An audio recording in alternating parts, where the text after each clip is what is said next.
So let's start with the first, the chapter number 1, periodic classification, which is the unit 3 of NCERT, class 11th. So basically starting with the today's lecture, which is periodic classification. तो periodic classification आज हम लोग पढ़ेंगे. सबसे पहले उसमें पहला term है periodic table. periodic table ने हम सभी ने देखी होगी periodic table कैसी होती है.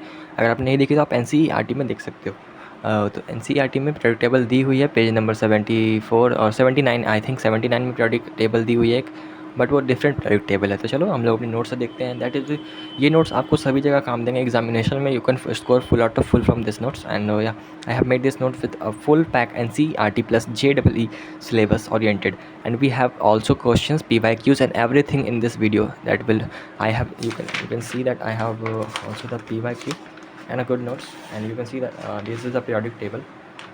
यही periodic table है, periodic table of elements, जो कि हम पढ़ने वाले हैं अभी. ठीक है, तो आगे चल के ये देखो क्वेश्चंस भी हैं इसमें सारे. NCERT प्लस ऑल क्वेश्चंस जो भी that you will need in JEE examination, JEE mains, JEE advance, everything is covered in this video. So let's start with the first today's topic, that is periodic table. So periodic table, what is periodic table? So let's read and just understand. It may be defined as the table which classifies all the known elements in the accordance of their in such a way that the elements having the same properties are grouped together in the same vertical column. Like यहाँ पे बहुत सारे elements होने के कारण से ना उनको क्लासीफाई करना काफ़ी ज़रूरी था, क्योंकि अगर क्लासीफाई नहीं करेंगे तो पढ़ कैसे पाएंगे. इतने लाइक 180 एलिमेंट्स हैं अभी नोन, तो उन सभी को याद करना तो काफ़ी मुश्किल है. तो इसीलिए उनको क्लासीफाई किया गया, एक पीरियोडिक टेबल बनाई गई जिससे कि हम उसे ईजिली याद कर सकें और उन सब की प्रॉपर्टीज़ को हम समझ सकें. So this is the main reason behind the classification of elements on the basis of periodic table. So अभी नीड फॉर क्लासिफिकेशन क्या थी. So with the discovery of large number of elements was done, यानी कि जब बहुत सारा elements discover हो गया था, then it elements were make, तो स्टडी को ईजी बनाने के लिए ना क्लासिफिकेशन की नीड आई. सो अगर एग्जाम में आता है क्वेश्चन तो आप लिख सकते हो the need of classification, as a line आप वहाँ पे शेप सकते हो. चलो अभी आगे बढ़ते हैं और लिखते हैं भाई जीनीस ऑफ पीरियोडिक क्लासिफिकेशन, यानी कि किन किन लोगों ने पीरियोडिक क्लासिफिकेशन की और क्या फेलियर्स थे, क्या सक्सेस थी, ये सब हम लोग इसमें देखेंगे. ठीक है, तो आगे बढ़ते हैं. So the first scientist was Lavoisier. Lavoisier was the first to classify the elements in the periodic table. So it was the basis of the physical properties of elements such as hardness, malleability and luster. The classification done by him was as he classified the elements into two groups, in other words metals and non-metals. So लवोजियर ने जो classification किया था that was based on the physical properties, यानी कि metal physically कैसा है, solid, liquid, gas, and elements को उन्होंने हार्डनेस के बेसिस पे, मैलेबिलिटी के और लस्चर. हार्डनेस मतलब how much like this is hardness, how much hard it is. Like we all know the diamond is the hardest substance present in our earth, and the human body का hardest part क्या होता है, that enamel part of our teeth, है ना. and malleability means how much we can, malleable means how much, like you can see the gold, example of gold is to very much malleable, यानी कि उसको हम लोग बहुत thin sheets में convert कर सकते हैं. That is known as malleability. and luster means shine. So if you are seeing any kind of metal like a steel that is shining, that is luster. So luster is the shine. And the another is the classification done by him was as he classified the elements into two groups. इन्होंने दो groups में classify किया था, metals में और non metals में. और किस वजह से इनका भी जो क्लासिफिकेशन था वो फेल हो गया, तो लिमिटेशंस ये हैं, इन्होंने मेटलॉइड्स के लिए कोई प्लेस ही नहीं देते. जैसे कि मेटल्स और नॉन मेटल्स तो हैं ही, साथ ही में मेटलॉइड्स भी, तो जिनमें मेटल्स और नॉन मेटल्स दोनों को मिला के बनाया जाता है, तो उसके लिए कोई प्लेस नहीं था मेटलॉइड्स के लिए. चलो अभी आगे देखते हैं. अभी यहाँ पे आता है Prout's classification unitary method. So another scientist, first scientist कौन थे? फर्स्ट साइंटिस्ट थे लवोजियर. फर्स्ट साइंटिस्ट लवोजियर थे. And the second scientist was Prout's classification, that is unitary theory. He assume that all the elements were made up of hydrogen. इन्होंने assume ऐसा कर लिया ना कि सारे एलिमेंट्स जो है वो हाइड्रोजन से ही मिलके बने हुए हैं, और वन हाइड्रोजन की जो AMU होती है, यानी कि एटॉमिक मास यूनिट, जो कि हम आगे डील करेंगे या फिर हम फिजिकल केमिस्ट्री में डील करेंगे, तो जो हाइड्रोजन की होती है वो 1 AU होती है. तो atomic weight of element is equals to N into mass of 1 H atom. So Prout ने ऐसा बताया यूनिटी थ्योरी के मतलब यही है यूनिटी थ्योरी, कि एटॉमिक वेट जो होता है ना किसी भी एलिमेंट का, वो इन्होंने कैसे कैलकुलेट की, जैसे N is the number of H atoms, यानी कि how much H atoms that particular element have. And that is multiplied by the mass of 1 H atom, यानी कि एक H एटम का जो मास है उससे मल्टीप्लाई करेंगे नंबर ऑफ H एटम्स जो कि एक एलिमेंट में प्रेजेंट है. So it was too much confusing. So the limitations for this, क्या क्या लिमिटेशंस थी? तो फ्रैक्शनल एटॉमिक मासेस. अब जो फ्रैक्शन में एटॉमिक मासेस आती हैं उनका क्या, जैसे कि क्लोरीन का 35.5 होता है, हम लोग आगे देखेंगे, या फिर हम लोग फिजिकल केमिस्ट्री में देख चुके हैं. ठीक है, और तो उसी को कैसे यहाँ पे क्लासीफाई कर सकते हैं हम पीरियोडिक क्लासिफिकेशन के लिए, क्योंकि इन्होंने तो बोला कि n into mass of that is n h, और h का तो सारा मास जो होता है वो 1 है, तो ये हमेशा इंटीजर आएगा. But what about the fractional atomic masses? तो फ्रैक्शनल एटॉमिक मासेस छूट जाती है इसमें. So now another, elements are not made up of H atoms, और all the elements are not made up of H atoms, यानी कि सारे elements थोड़ी H एटम्स से मिलके बनते हैं. तो इनका भी क्लासिफिकेशन जो है वो फेल हो गया. सो 2 का फेल हो चुका है, क्राउट का फेल हो चुका है, और पीछे हमारे थे लवोजियर, उनका भी फेल हो चुका है. Now the another one, Dobereiner's triads. So इससे काफ़ी सवाल आते हैं एग्जामिनेशन में, CBSE बोर्ड और स्टेट बोर्ड्स में. सो डोबेनियन स्टेट क्या क्या?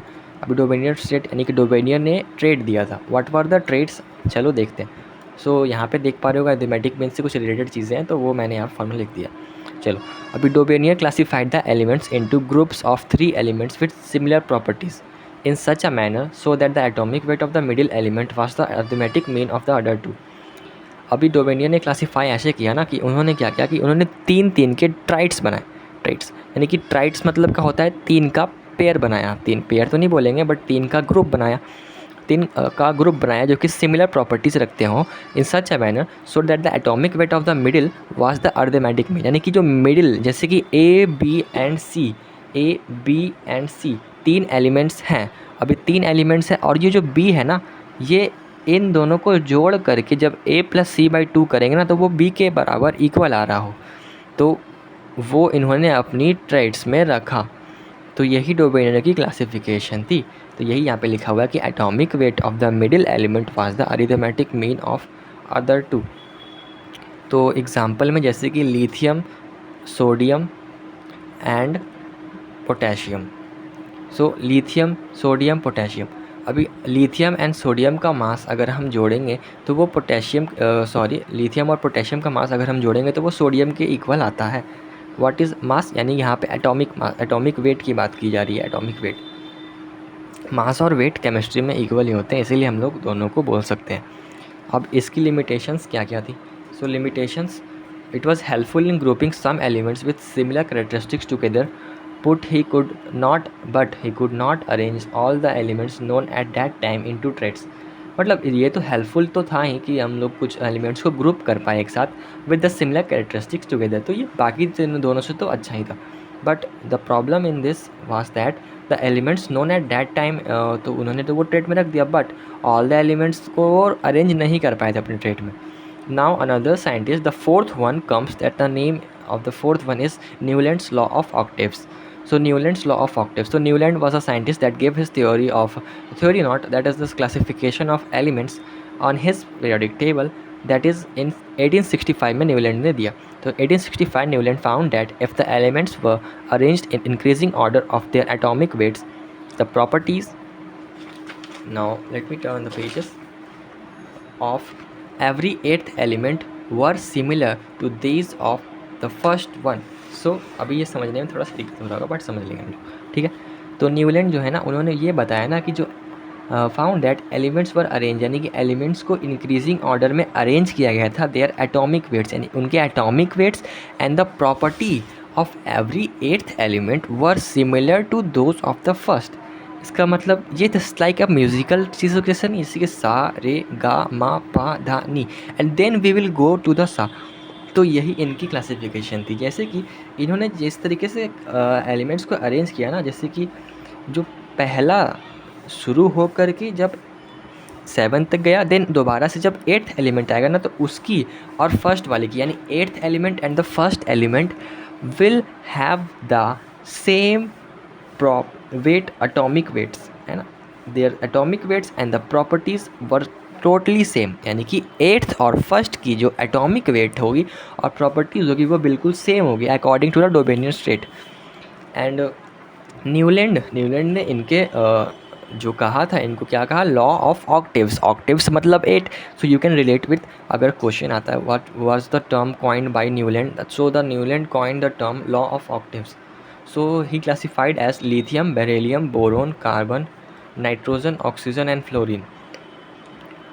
And then again sodium, magnesium, aluminum, silicon, phosphorus, sulfur, chlorine. This is aluminium, Al.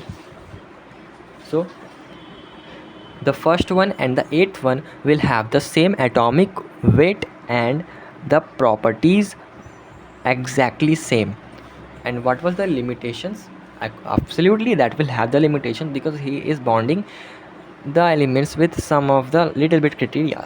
So what are the limitations? That it was helpful that law of the octaves was applicable only up to calcium and out of 56 known at that time. Several new elements were discovered whose properties did not fit into the law of octaves. In order to fit the elements into his table, Newland adjusted two elements in the same slot but also put the same unlike elements in the same slot. तो इसको note करने की बात है. तो अब limitations क्या क्या थी. सो ऐसा मतलब फाउंड किया गया ना कि जो न्यूलैंड के जो लॉ ऑफ ऑक्टेव्स थे वो एप्लीकेबल थे सिर्फ कैल्शियम तक के लिए ही. एंड 56 उस समय तक नोन थे, बट वो उनकी जो लॉ थी, law of octaves, that was only limited up to calcium. And इसको तो एक्सेप्ट नहीं कर सकता क्योंकि हमें ऐसा क्लासिफिकेशन चाहिए जो सभी चीज़ों को इंक्लूड करे. सो ये इनकी लिमिटेशन हो गई कि उनकी जो न्यूलैंड ने क्लासीफाई किया था लॉ ऑफ ऑक्टेव्स के बेसिस पर, जो उन्होंने नेमिंग की थी, तो वो सिर्फ कैल्शियम तक ही थी out of 56 that was known at that time. So the several new elements were also discovered whose properties did not fit into the law of octaves. Now the new elements were also discovered, लेकिन new elements discover हो गए जो कि उनकी properties जो है वो fit नहीं हो रही थी लॉ ऑफ ऑक्टेव्स में, है ना. अभी इसी को ऑर्डर में फिट करने के लिए ना टेबल को न्यूलैंड ने एडजस्ट कर दिया, यानी कि उन्होंने दो एलिमेंट्स को ना सेम ही स्लॉट में डाल दिया ताकि उनकी टेबल और उनका जो क्लासिफिकेशन है वो गलत ना हो जाए. बट ऐसा तो चलेगा नहीं. So people were not like fool कि वो ऐसा कर लें.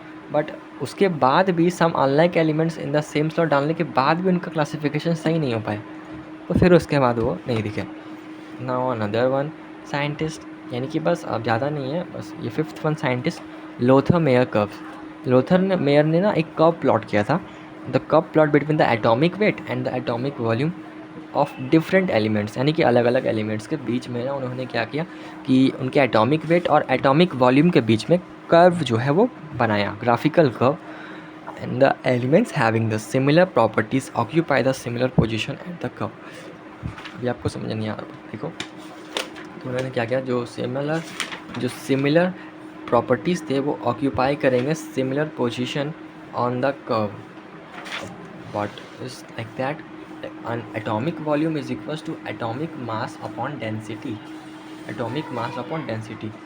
तो ये following observations were made from the curve.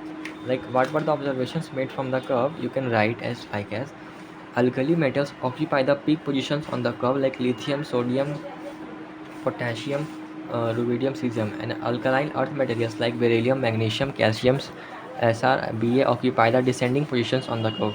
Most electronegative, in other words, halogens, fluorine, chlorine, bromine, iodine occupy the ascending positions on the curve, यानी कि इलेक्ट्रोनेगेटिव एलिमेंट्स जो हेलोजेंस जिनको हम बोलते हैं, जैसे कि फ्लोरीन, क्लोरीन, ब्रोमीन, आयोडीन, वो असेंडिंग पोजीशन एक्वायर कर रहे थे कर्व पे. And the alkali earth metals किसको बोलते हैं, beryllium, magnesium, calcium.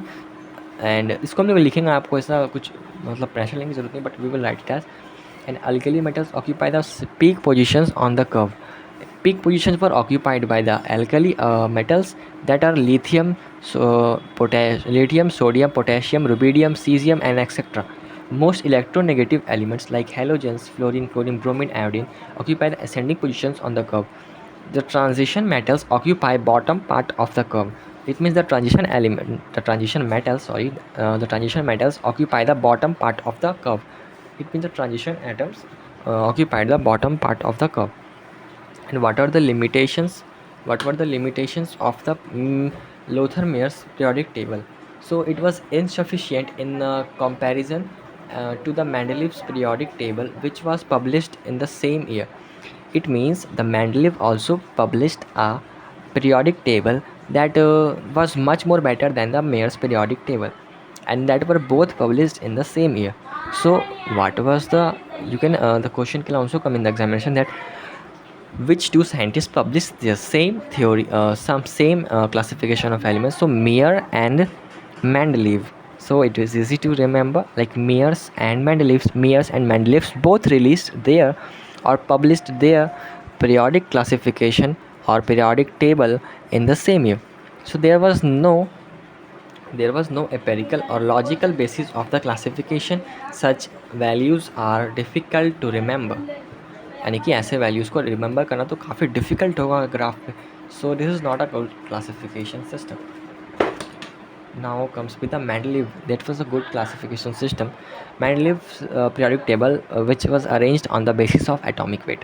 The formula of the hydride and oxide formed by an elements were treated as one of the basis properties of an elements for its classification.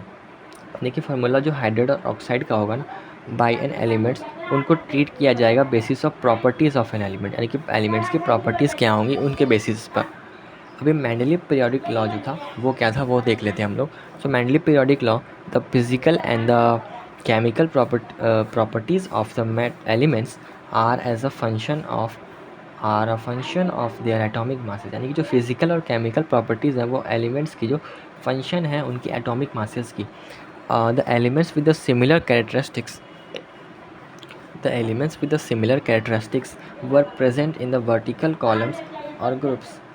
Okay, जो elements थे similar characteristics के वो present थे vertical columns में, that were known age groups. यानी कि जितने भी एलिमेंट्स थे ना, वो जैसे कि अभी आज की मॉडर्न पीरियोडिक टेबल हम देखेंगे आगे, तो उसी के जैसा कुछ सिमिलरली था. तो सिमिलर कैरेक्टरिस्टिक्स के जो भी एलिमेंट्स थे that were present in the vertical columns. And vertical columns means this is a vertical and this is horizontal. I'm sorry, this is the vertical and this is the horizontal. Horizontal मतलब लेटी हुई line, and the vertical means the straight, like this straight. This is the vertical. Actually I was confusing, but yeah, it's vertical or like this, vertical columns, and this is horizontal lines. Okay, let's go on to the topic. The horizontal rows were known as periods. It means the horizontal rows जो थे उनको periods बोला जाता था. And the periodic table was divided into 7 horizontal rows, periods, and 8 vertical columns or groups. 0 group was added and 0 group was also added.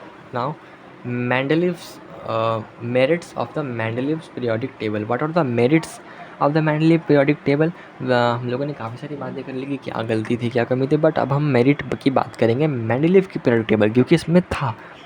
So the systematic study of the elements. सबसे पहला तो इन्होंने systematic study की elements की. And now the another second is the prediction of new elements and their properties.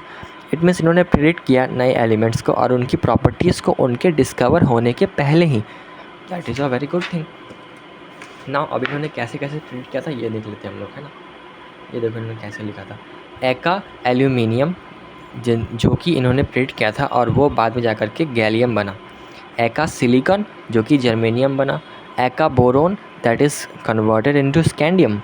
And eka manganese that is converted into technetium Tc. Okay, so ये बहुत ही important है. Eka aluminium is gallium, eka silicon is germanium, and eka boron is scandium. So Eka manganese is technetium. The Mendeleev periodic table helped in correcting the atomic mass of some of the elements like gold, beryllium and platinum based. यानी कि Mendeleev की जो periodic table थी उसने help किया ना किसमें, correcting the atomic mass of some of the elements. यानी कि कुछ एलिमेंट्स के एटॉमिक मासेस को भी करेक्ट करने में मेंडलीव के पीरियोडिक टेबल ने हेल्प की. Just like gold, beryllium, platinum, इन सब की एटॉमिक मास को और एटॉमिक वेट को दोनों सेम ही है, वो सही करने में मेंडलीव की पीरियोडिक टेबल ने बहुत हेल्प की. How help? Like equivalent weight is equals to atomic weight upon valency, and the atomic weight is equals to equivalent weight into valency. Demerits of the Mendeleev periodic table. Position of the hydrogen is not clear because it shows properties similar to the metals as non-metals. The position of isotopes of the elements is not clear. some elements were placed in the groups like PT and AU which have the similar properties but were placed in different groups. Some elements are not classified in the increasing order of their element atomic masses. So basically the demerits of the Mendeleev periodic table was like the position of hydrogen was not clear because it shows the properties similar to the metals. Like hydrogen की जो properties that were not similar that the Mendeleev periodic table shows that the position of hydrogen is similar to the metals but and as well as non-metals. So this was so much confusing. And the second most point is the position of isotopes, because the position of isotopes of elements is also not clear. So some of elements were placed in the groups like PT and AU which have the similar properties but were placed in different groups. Platinum and AU have the similar properties but they were placed in different groups. So the third most demerit is the elements were placed in different groups like PT and AU. Some elements are not arranged in the increasing order of their atomic masses. And some elements को तो arrange भी नहीं किया गया था increasing order of their atomic masses. Now moving forward, for example CO is placed before Ni, CONi, AR is placed before K, and it means argon is placed before the what potassium. Te, tellurium is placed before the I is the iodine. So and the TH, it means TH is placed before the palladium, है ना. And these four are the anamorphous pairs. Anamorphous pairs means जहाँ पे atom का increasing order follow हो ना हो रहा हो, that is known as anamorphous pairs. Anamorphous pairs उन्हीं को बोलते हैं. Some elements were placed in the same group like Cu, Ag and Au were placed in the first group with the Na, K, etc. while they differ in their atomic masses. So the some of the elements were placed in the same groups like Cu, Ag were placed in the first group with the Na, etc. While they have the different masses. So this was the wrong thing. Now another classification comes as the Moseley's periodic law. Moseley studies in the frequency of X-ray produced by the bombardment of a strong beam of electrons on the metal target, and he found that the square root of the frequency of X-rays is directly proportional to the atomic number of the metals. सो मोज़ले ने क्या किया ना, मोज़ले ने frequency x ray की produce की, अनबॉम्बार्ड किया उसको एक स्ट्रॉन्ग बीम ऑफ इलेक्ट्रॉन बना करके एक मेटल टारगेट पे. एंड देन उन्होंने क्या ऑब्जर्व किया, दैट उन्होंने ये ऑब्जर्व किया कि द फ्रीक्वेंसी ऑफ एक्सरे, यानी कि एक्सरे की जो फ्रीक्वेंसी होगी ना वो डायरेक्टली प्रोपोर्शनल आ रही थी किसके, atomic number of the metals minus B. ठीक है, तो ये आ रही थी रिलेशन. नाउ अब उन्होंने ये प्रोपोर्शन दे दिया like atomic, like frequency is equals frequency directly proportional to atomic mass minus b. Now what is b? B is a constant, and now for removing the proportionality, as we know, we have to apply a constant. Then the frequency is equals to a into atomic mass, atomic number minus b. So here a and b are the constants and z is the atomic number of the metals. Now it is also plotted on the graph. This is the frequency is equals to Az minus Ab, y is equals to mx minus c, m is the slope and x is the z, c is the intercept. This is the frequency and this is the atomic number. Atomic number goes through this and the frequency goes through this. So here the graph starts and the slope is equals to m is equals to tan theta. Now comes the one and only the hero of our modern periodic law. So modern periodic law comes after this. The properties of the elements are not a periodic. The properties of elements are a periodic function. And this law classified that the periodic function of their atomic numbers who repeat itself. Modern periodic law. What does modern periodic law symbolizes? So let's study the following part. So modern periodic table looks like this. So modern periodic law says that the periodic function of their atomic mass, यानी कि elements जो है ना वो उनके periodic function है. Periodic function मतलब जो खुद को रिपीट करते हैं, है ना, उन्हीं को एटॉमिक नंबर्स बोलते हैं. एटॉमिक नंबर्स के तो ये है कुछ टेबल है, ये एक मॉडर्न पीरियोडिक टेबल. तो ये पूरी सही नहीं है शायद, ये मैंने गलती से चिपका दी थी because that was wrong. a little bit of like it is truly correct. Sorry, it's truly correct. Some periodic tables are wrong because they do mistake in these two, lanthanoid series and actinoid series.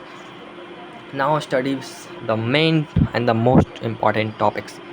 Group 1 and Group 2 are known as S block elements. It means, sorry, first of all, I have to define you the what are the groups and what are the periods. So this is a group.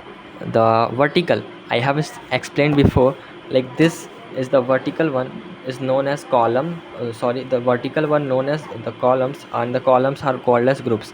So the columns present here are called as groups. The group 1, group 2, group 3, group 4, group 4, group 6, group 7, group 8, group 9, group 10, group 11, group 12, 13, 14, 15, 16, 17, 18. So there are total number of groups. What are total number of groups here present in the periodic table? That is the 18. 18 is the group number. Group number is 18 and a period is 7. So 7 periods and 18 groups are present in the modern periodic table. So first of all, let's go through with the group 1 and group 2. Group 1 and group 2 come in the S block elements. So S block elements come in the group 1 and group 2. So group 13 to group 18 comes on the B block elements. So P block elements constitute the group 13. What is the group 13? Group 13 is from there to there. So group 13 to group 18, it means this all comes under the P block region, and this two, group 1 and group 2, comes under the S block. And what about these? So 3 to 12 comes under the D block. The 3 to 12 comes under the D block. And another block that is known as F block. F block is the lanthanoids and actinoid series. This is present here. You can see I am pointing the first star and the second star, 2 stars. So this is known as lanthanoids and actinoid series. So there are 4 modern periodic table में देखो 4 है, the 4 blocks. What are the 4 blocks of the modern periodic table? S, P, D, F. S, P, D, F. S block, P block, D block, F block. D block is also known as transition elements. Why? We will reveal further. Group 1 and Group 2 are known as S block elements. Group 13 and Group 18 are known as P block elements. Group 3 to Group 12 is known as D block elements. Group 1 to 2 S block, Group 13 to 18 P block, Group 3 to 12 that is D block, and the lanthanoid and actinoid series are F block elements. Now the groups in the modern periodic table. So there are 18 groups in the modern periodic table. Each group consists of the elements having the same outer shell electronic configuration. What is the outer shell? Outer shell is known as the valence shell. Valence shell because this the reason for the periodicity. यानी कि valence shell is the reason for the periodicity of the classification. So each group consists of the elements, यानी कि हर एक group के पास element वही consist करेंगे जिनकी outer shell की इलेक्ट्रॉनिक कन्फिग्रेशन सेम होगी, उनके ग्रुप में वही आएंगे. जैसे कि हम लोग यहाँ पे LINAK यानी कि फर्स्ट ग्रुप की बात कर रहे हैं, तो यहाँ पर Z = 3, Z = 11. अभी हम लोग इसका इलेक्ट्रॉनिक कॉन्फ़िगरेशन कैसे लिखेंगे? Helium 2s1, helium 2s1 and neon 3s1, 4s1, ns1 is the what? Is the order which is in arranging of the group 1, and B is equals to 7, A is equals to this, gallium. So groups are arranged in this format. Now the periods in the modern periodic table. Now second period comes LIBE. This is the second period. So we have dealt with the groups. Now periods in the modern periodic table. Second period: lithium, beryllium, boron, carbon, nitrogen, oxygen, fluorine, neon. Okay, neon. Now lithium, Z = 3, Z = 4, Z = 5, Z = 6. Z is the atomic number. Atomic number 6, 7, 8, 9, 10. So it is arranged in the increasing format of the what? Of integers. So integers means positive integers.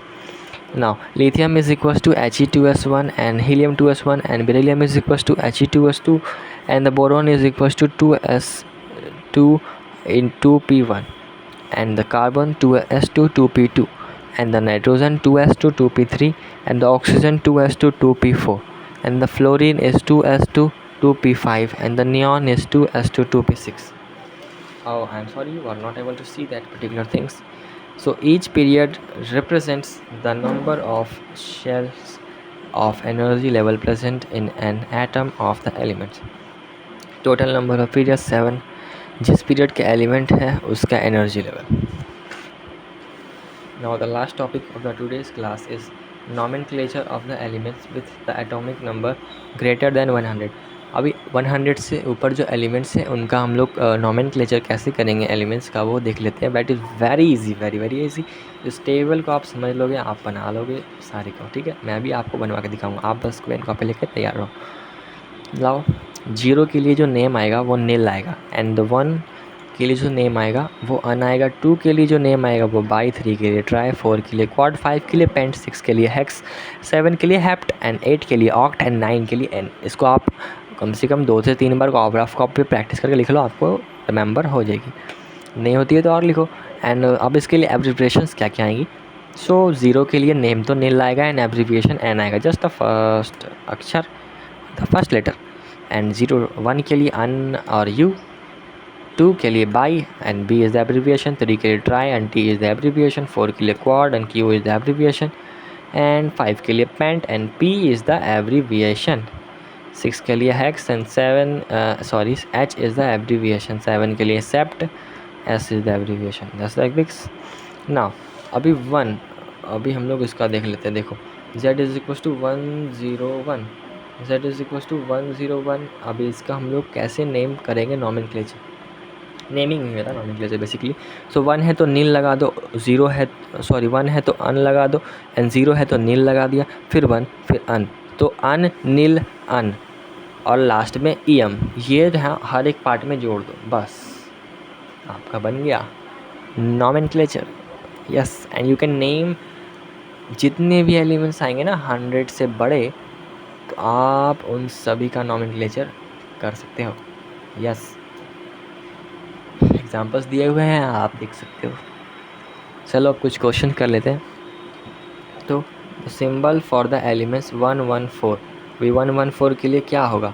तो 1 है तो U, फिर 1 U, then 4 है तो quad होता है, तो quad के लिए Q, तो Q, तो क्या हो जाएगा U U Q. A option is the correct. Atomic number of elements un nil M. Un मतलब भाई 1 1 1 1 सब में 1 है. नील मतलब 0 0 0 0, 3 में 0, ये तो एलिमिनेट हो गया. Nil N, E N N, E N N तो 9 में आएगा. ये तो 109 is the correct. A is the correct. The atomic number of un nil M. So ये आप आंसर करना.